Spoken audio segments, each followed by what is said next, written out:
राजा के यहाँ पुत्र का जन्म हुआ। पिता ने ज्योतिषियों को बुलाकर भविष्य पूछा।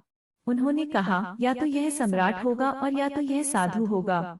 एक तरह से देखा जाए तो सच्चा सम्राट भीतर से साधु ही होता है। जब ज्योतिषियों की भविष्यवाणी राजा ने सुनी तो वे घबरा गए कि मेरा बेटा साधु हो जाए, ऐसा ठीक नहीं होगा। राजा ने पूछा, कोई उपाय बताएं, क्योंकि मैं चाहता हूँ कि राजा का पुत्र राजा ही बने। ज्योतिषियों ने कहा कि इसका लालन पालन व पूरा जीवन बड़ी सावधानी में बिताना होगा। अर्थात आपका पुत्र सिद्धार्थ कभी किसी बूढ़े व्यक्ति को न देखे, कभी किसी बीमार व्यक्ति को न देखे और कभी किसी मरे हुए व्यक्ति को न देखे। जब तक ऐसा होगा तब तक वे राजा ही बने रहेंगे। अगर ऐसा नहीं हुआ तो वे साधु बन जाएंगे। राजा शुद्धोधन ने अपने पुत्र सिद्धार्थ के लिए बढ़िया से बढ़िया, बड़े बड़े महल, अच्छे से अच्छा भोजन, दास दासियां और खाने पीने के सामान आदि वस्तुओं के ढेर लगा दिए। पिता ने पुत्र को सुख सुविधाओं में इतना उलझा दिया कि उसे बाहर का संसार याद ही नहीं आया। शुद्धोधन ने समझ लिया कि अब इतने सुखों के आगे साधु बनने का प्रश्न ही उपस्थित नहीं होता। वे निश्चित हो गए। राजा शुद्धोधन ने बिल्कुल पक्की व्यवस्था कर रखी थी कि उनका पुत्र सिद्धार्थ जीवन में कभी भी वृद्ध, बीमार और मृतक व्यक्ति को देख न सके, क्योंकि वे अपने पुत्र को खोना नहीं चाहते थे। सिद्धार्थ का जीवन ऐश्वर्य और सुख सुविधाओं में बीत रहा था। उनके जवान होने पर एक सुंदर कन्या यशोधरा से उनका विवाह हो गया। विवाह हो जाने पर शुद्धोधन की आधी चिंता मिट गई। अब तो शादी हो गई, अब कहाँ जाएगा? अब तो मेरा पुत्र बंधन में बंध गया है। अब उसके कहीं जाने का सवाल ही नहीं उठता। 1 वर्ष बाद बेटे का भी जन्म हो गया। उसका नाम राहुल रखा गया। अब राजा शुद्धोधन को बिल्कुल पक्का विश्वास हो गया कि अब यह कहीं नहीं जा सकता। एक दिन सिद्धार्थ ने कहा कि पिताजी, आज तक मैंने कभी अपनी राजधानी नहीं देखी। आपकी आज्ञा हो तो आज देख आऊं। राजा ने कहा, हाँ हाँ, अवश्य जाओ, अपना शहर देख कर आओ।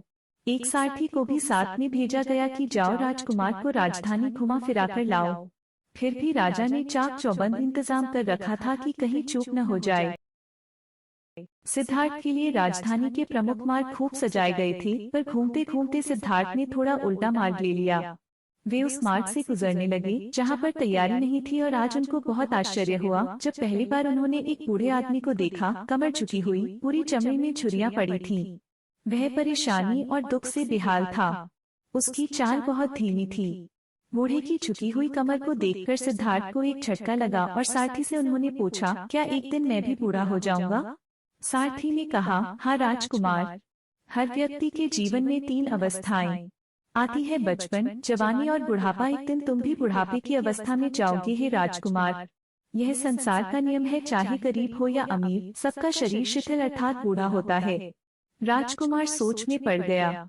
सारथी ने रथ को आगे बढ़ाया तो कुछ दूरी पर एक बीमार व्यक्ति मिला जो रोगों से घिरा हुआ था।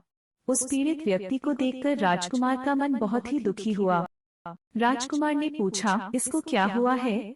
सारथी ने कहा, यह व्यक्ति बीमार है, इसलिए यह कराह रहा है। इस संसार में दुख और सुख दोनों हैं।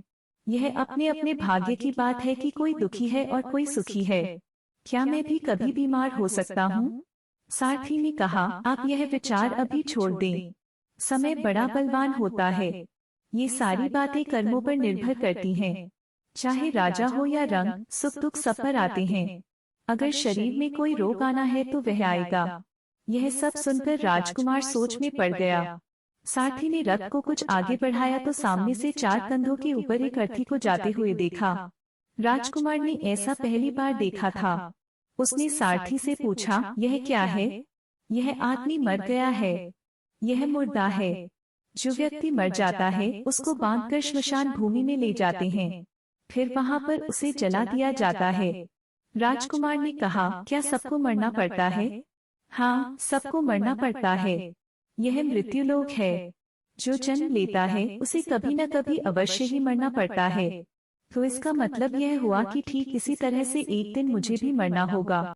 मेरी देह भी मुर्दा होगी और मुझको भी 4 कंधों पर उठाकर ले जाया जाएगा। मुझको भी ऐसे ही रस्सियों से बांधा जाएगा।